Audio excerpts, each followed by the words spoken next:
आपको पता है कि मार्केट में कितनी वैकेंसियां निकल चुकी हैं, कितनी वैकेंसियां निकल रही हैं? नहीं पता है तो पता कैसे चलेगा? उसके लिए आपको कई सारी जो नौकरियों देने वाले प्लेटफॉर्म है उनसे जुड़ना है। जुड़ने के साथ साथ आपको उनका कनेक्टेड रहना है और जो वैकेंसी निकल रही है उनको अपने से, अपने CV, अपने कैरियर से कंपैरिजन करना है।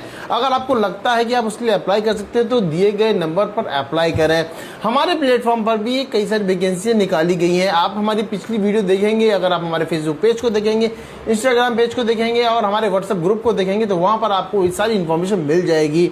हमारे पास टॉप टू बॉटम वैकेंसी निकलती हैं, बट कुछ वैकेंसी ऐसी होती है बहुत कॉमन होती हैं। एक क्वेश्चन कैंडिडेट्स का अक्सर हमारे पास आता है, बोलते हैं कि सर मुझे कॉमन वर्क चाहिए, मतलब कुछ भी दे दो मैं कर लूंगा। तो भाई उनके लिए बताना चाहता हूँ कि कुछ कॉमन वर्क होती हैं जो कि हमारी कंपनी तरफ से निकाले गए हैं।